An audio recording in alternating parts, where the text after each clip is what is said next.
Assalamualaikum guys. Irfan nak ucapkan tahniah kepada semua pelajar-pelajar SPM yang lulus cemerlang dan yang tak cemerlang kan. Yang cemerlang tahniah, yang tak cemerlang tak apa, cuba lagi.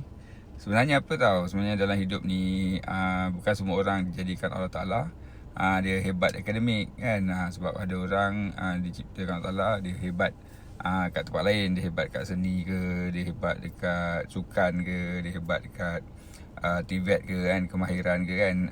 Jadi sebagai mak bapak kan, janganlah kita menekan sangat atau pressure sangat anak-anak kita untuk dapatkan straight A's. Sebab bukan semua anak-anak tu dijadikan Allah untuk dapat straight A's kan. Kenapa? Sebab kalau kita tengok pokok pun dia ada lain bentuk kan. Ada yang rendang, ada yang kurus menegak, ada yang merenek kan, ada yang menjala dan sebagainya. Begitu juga manusia. Manusia juga dia ada kelebihan dan kekurangan dia. So ada orang dia hebat akademik kan, dan ada orang dia hebat dalam tempat lain lah. So sebagai ibu bapa, kita kena lihatlah kecenderungan anak-anak kita tu. Kalau dia hebat akademik dan tak apalah, dia bolehlah dia belajar dapatkan straight A's seperti mana yang kita nak tu. Tapi kalau anak kita tu kehebatan dia bukan dekat akademik, mungkin kehebatan dekat tempat lain, janganlah marah, janganlah pressure dia, pasal dia bukan kat situ hebat dia, bukan kat situ fungsi dia.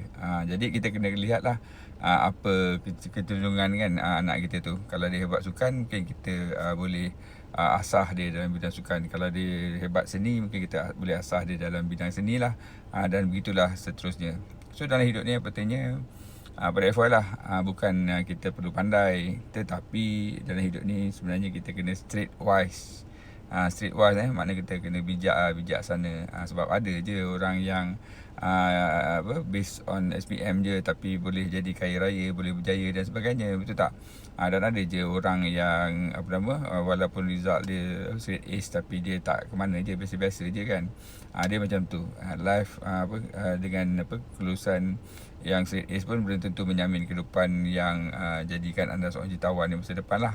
So apa yang penting sekali ialah untuk kita jadi orang. Apa yang penting sekali adalah untuk kita jadi seorang yang berminda akhirat, jadi orang yang beradab, jadi orang yang berakhlak kan, jadi orang yang beriman dan beramal soleh, seorang yang berminda akhirat.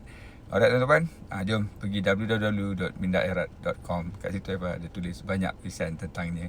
Kita jumpa lagi. Assalamualaikum. Bye bye.